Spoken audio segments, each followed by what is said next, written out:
یہ آپ حیران نہ ہو کہ اتنی دیر بندہ کیسے اللہ اللہ کر، ہم نے کی نہیں نا اس لیے ہم پریشان ہیں. جو عادی ہوتے ہیں وہ کر بھی لیتے ہیں. وہ یہ کام، میری بات کی سمجھ آ رہی ہے؟ جب جاتے ہو کسی دفتر میں تو 8 گھنٹے کھڑے رہ لیتے ہو نا، مجبوری ہوتی ہے تو کھڑے رہا جا سکتا ہے. پاسپورٹ کے دفتر بولیے، امیگریشن کی لائنوں میں، اور میں نے تو ایمبیسیوں میں بندے 12 گھنٹے پہلے جا کے کھڑے دیکھے، رہ لیتے ہیں کھڑے.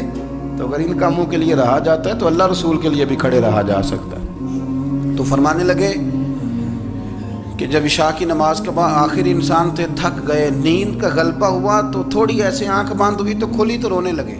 حضرت ویسے کر دیا، رو کے کہنے لگے مالک مجھے غافل تو نہ کر، ابھی میں نے کیا بھی کچھ نہیں، دن ختم ہو گیا، کوئی نفل نہیں، کوئی اللہ اللہ نہیں، اللہ مجھے غافل نہ کر، میری مدد فرما. فرماتے ہیں جب وہ روئے تو میرے ساتھ جو شخص تھا، میں نے کہا اٹھو چلیں. کہنے لگا حضور ملنا نہیں. فرمایا جو میں لینے آیا تھا وہ مجھے مل گیا، جو میں ان سے سیکھنے آیا تھا وہ مجھے نصیب ہو گیا، اب اور میں نے کیا لینا، ختم ہو گئی بات، اٹھو چلیں. اللہ کے بندوں نے حضرت ربیہ بن کعب اسلمی رضی اللہ تعالیٰ عنہ فرماتے ہیں، کہتے ہیں جب بنو قریظہ اور بنو نذیر یہودیوں کے ساتھ حضور علیہ السلام نے جنگ کا اعلان فرمایا تو وہ دشمن ہو گئے. ہمیں خطرہ تھا کہ وہ رات کو کہیں محبوب کو تکلیف نہ دیں، تو کچھ لوگ نا تلواریں لے کے نبی پاک کے دروازے پہ پہرے داری کرتے تھے. گن مین رکھنا حرام نہیں، اگر کسی کو واقعی خطرہ ہو تو اس کے لیے سنت بھی ہے. حضرت علی المرتضیٰ تلوار لے کے حضور کے گھر کا پہرا دیتے تھے. حضرت ربیہ بن کعب اسلمی رضی اللہ تعالیٰ عنہ فرماتے ہیں کہ رات میری ڈیوٹی تھی کہ میں حضور کے گھر کا پہرا دوں گا. تو فرماتے ہیں میں باہر سن رہا تھا، ساری رات ہی میرے نبی پاک نے اللہ کی تسبیح پڑھی، ساری رات، کبھی تسبیح، کبھی تحلیل، کبھی تحمید، کبھی تکبیر، ساری رات. فرماتے ہیں ساری رات حضور پڑھتے رہے اور ساری رات ہی میں سنتا رہا. مجھے اونگ آ گئی، میری آنکھ لگ گئی، حضور ابھی پڑھ رہے تھے، میں تھک کے سو گیا. اور فرماتے ہیں جب میری آنکھ دوبارہ سے کھلی تو میرے کانوں میں پھر کوئی چیز گونجی، تو میں نے کان لگایا تو میرے حبیب ابھی بھی اللہ کو یاد کر رہے. ساری رات حضور رب کی عبادت کرتے. اسی لیے تو کہا یا ایھا المزمل قم اللیل الا قلیلا، حبیب ساری رات تو نہ جاگا کر، تھوڑا آرام بھی کر لیا کر. میرے بھائی اپنا مصلح، اپنی عبادات، اپنے وظائف، اللہ اللہ جو آپ نے کسی سے سیکھی ہے اس کو کبھی کمزور نہ ہونے دیں. شجرہ شریف جو کسی بزرگ سے آپ لے لیتے ہیں تو کیا رسم ہے کوئی؟ اس پہ کچھ لکھا ہوتا ہے، وہ پڑھنے کے لیے دیا جاتا ہے. اس پہ لکھا ہوتا ہے کہ یہ اللہ اللہ آپ نے کرنی ہے.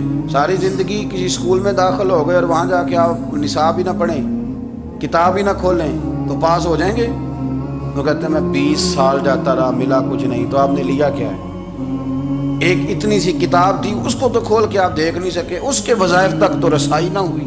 اس لیے کہ اللہ اللہ کرنا مشکل ہے اور تصویر کھنچانا یہ آسان کام ہے. تو جو آسان ہے اس طرف ہماری توجہ لگی رہتی ہے اور جو مشکل ہے اس طرف ہم ذوق پیدا نہیں کرتے. یا ایھا الناس اعبدوا ربکم الذی خلقکم والذین من قبلکم لعلکم تتقون. اے لوگوں اس رب کی عبادت کرو جس نے تمہیں پیدا کیا اور تم سے پہلوں کو پیدا کیا، اس لیے عبادت کرو کہ تم پرہیزگار ہو جاؤ گے. مالک سمجھنے کی توفیق عطا فرمائے.